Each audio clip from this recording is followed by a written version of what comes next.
Welcome back to the channel, everyone. Thank you for sticking with me. I know the last one was a little bit of a downer, but obviously I didn't quit. I'm still here. This week, things are looking up, and I figured I would give you guys my insight on how to get a picky feeder off of mice and onto rats. So let's talk about it.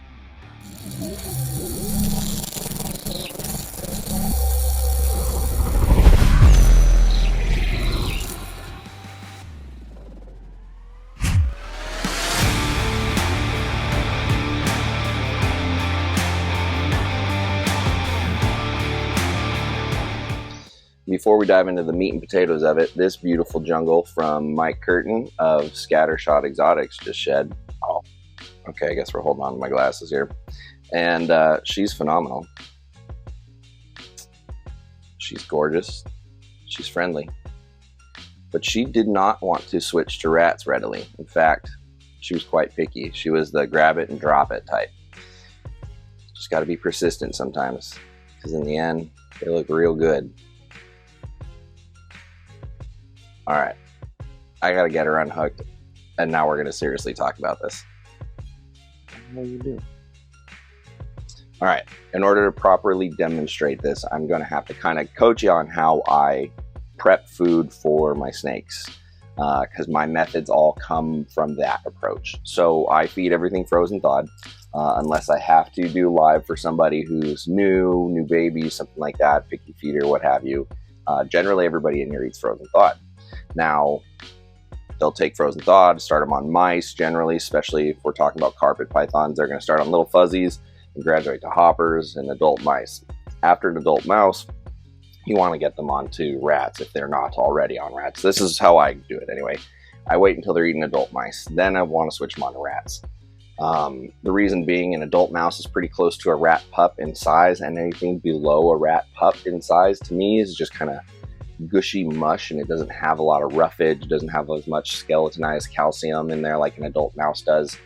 So I start with mice to make sure they're getting enough calcium, and then I'll switch them to rats, and that's when you see a lot of growth. But because rats and mice smell different, sometimes your snakes will bat an eye, grab it, drop it, and kind of look shocked, like, what the heck did I just grab? What did you give me? So you got to think about it from their point of view. It smells different, it's similar in size, and yeah, it's a big like turn off for them. It's a shocker. It's a very sensory sort of tuned in thing that they're very keen on. So when their food all of a sudden smells really different, they're gonna ask questions, so to speak. So how do I get through that? Let's break it down. So when I'm thawing all my food, I prefer to thaw them in Ziploc bags, let them come to room temperature, and then I will take the Ziploc bags of food and put them in a bucket of piping hot water for 10-15 minutes and then start feeding. Now, I just did this with a particular animal, and I'll pull her out. She's had a few days to digest now, but she was on mice, and I wanted to get her onto rats. So the first time I started, I just offered her a rat. Frozen thawed rat pup, no scenting, no nothing. And she looked at it like I was crazy. Didn't grab it, didn't do anything. And that was, gonna try the easiest route first, and if it works, great. If not, no surprise. So the second step was then the next feeding offer. I pulled the same rat prey, but I put it in a Ziploc bag with a bunch of mice that I had thawing, and that way the scent is sort of cross-pollinating, so that rat will eventually smell more like a mouse by the time I'm feeding it. So the second time doing this, she grabbed it and wrapped it, but then dropped it. So there was a little bit of that familiar scent and everything, but she was still thrown off a little bit.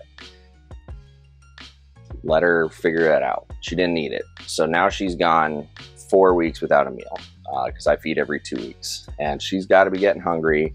She's doing some thinking, but I am not caving and giving her a mouse. That is key.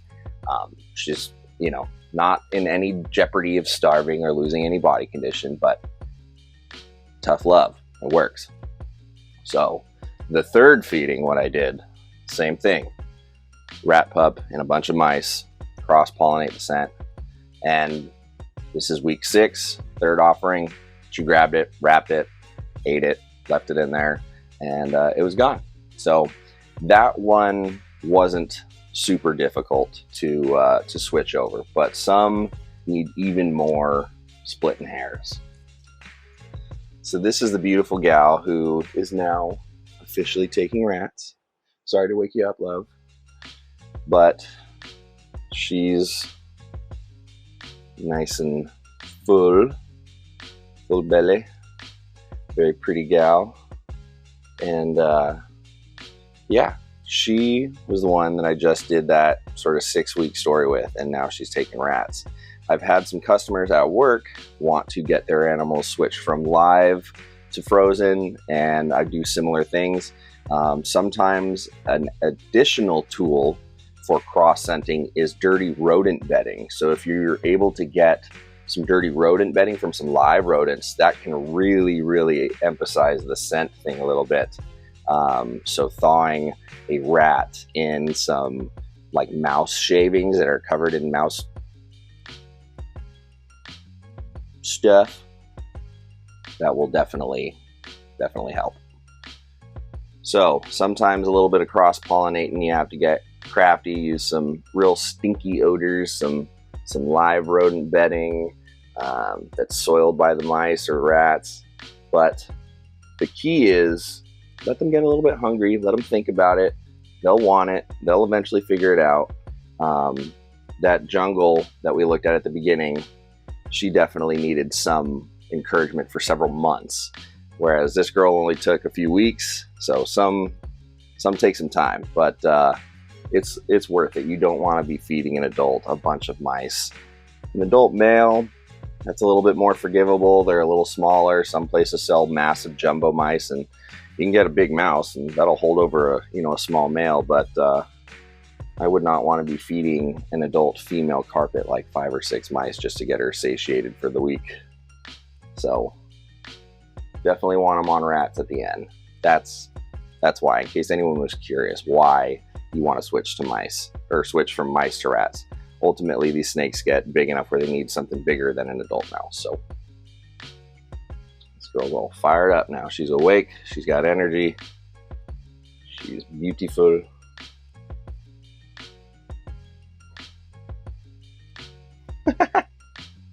Another great example of an animal that switched from mice to rats without hesitation is this beautiful girl.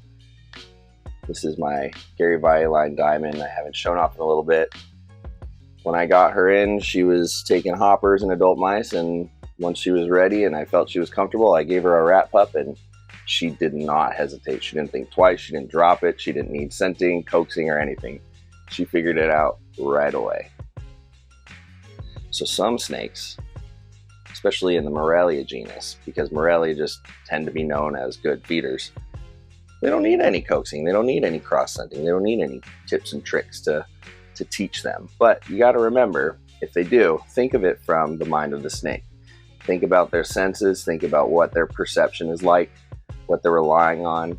They don't always have the best eyesight, so it's not so much a visual thing. It's more of their sensory cues, the scent, the texture, the heat signature. Snakes use those heat pits, so you got to make sure it's nice and warm. Just got to play to their sensibilities. That's kind of the answer to most of things. Honestly, if you look at a snake's natural history, you can usually tease out the answers to something you're trying to figure out. For love.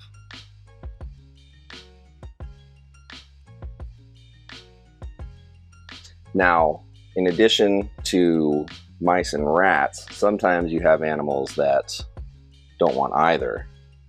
And in that case, you're going to need to get some quail, some chicks. Sometimes chick down is enough, but sometimes just starting with a little baby button quail or a little tiny chick is the way to go.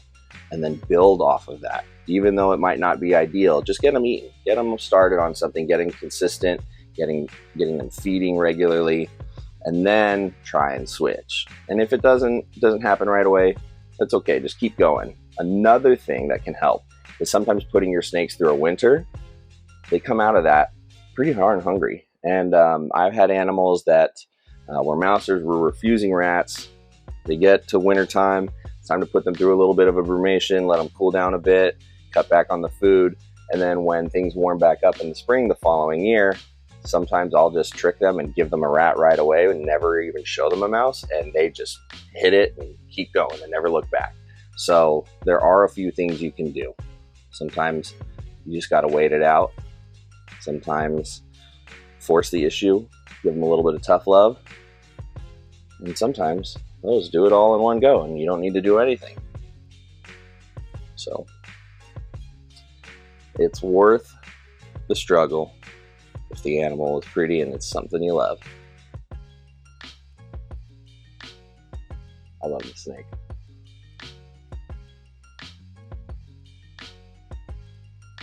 Diamonds are pretty sweet. There's been a lot of diamond love out there in the world lately. A lot of people showing them some love, and a lot of people picking up some cool animals from some great breeders, and man, it makes you want more. All right, hope that was helpful. If you haven't heard any of those tricks, write them down, save them, try them out. Hopefully that'll get your picky feeder into rats if you're going through that. Save this video as a little tool to refer back to later. But yeah, if you're ever getting with some picky feeders, think about what the snake's thinking and experiencing and go from there, and try and do a few different little things. Do some baby steps, split some hairs in between those steps, try and teach them, think about it. So anyway, I believe in you. I have full confidence you can do it. And yeah, that will just about do it for this one. Thank you again for sticking through some of the less than ideal situations that were in some of the more recent videos, but what's going on around here. Sometimes it ain't pretty. So anyway, with that, I'm going to leave you guys. Go check out my sponsors, Reptile Husbandry Designs. Use code RR10 to get you 10% off 3D printed snake husbandry accessories for all your animals. Amazing stuff. Can't say enough about it. If you're doing any shipping soon, I know I am. Weather's getting nice and warm. Use Reptiles Express. I know shipping is getting really expensive. Use code RILEY50 to get you 50% off the standard FedEx shipping rates. It's going to be a huge savings, trust me. It's going to help a lot. You can use that code up 10 times per customer for 10 labels essentially, and save you some money. And you know, the more you spend with Reptiles Express, the more your discount increases over time anyway, so don't forget that. And yeah, so take that money that you're going to save and then go get yourself a USARK membership. Become a member of USARK and USARK Florida. Membership is huge. The greater the membership, the more of an impact it shows, and they're the only lobbying body working to keep unjust reptile legislation off the books. So the only way to support them is become a member, send some money, speak up, go to meetings. So at least we can do is support them. And speaking of support, if you like what we got going on here, you want to get early access to babies, inside scoop on Discord, discounts on merch, things like that, look me up on Patreon, just Riley Jimison on patreon.com. And yeah, enjoying the fun. It's usually fun. So anyway, catch you on the next one. Later.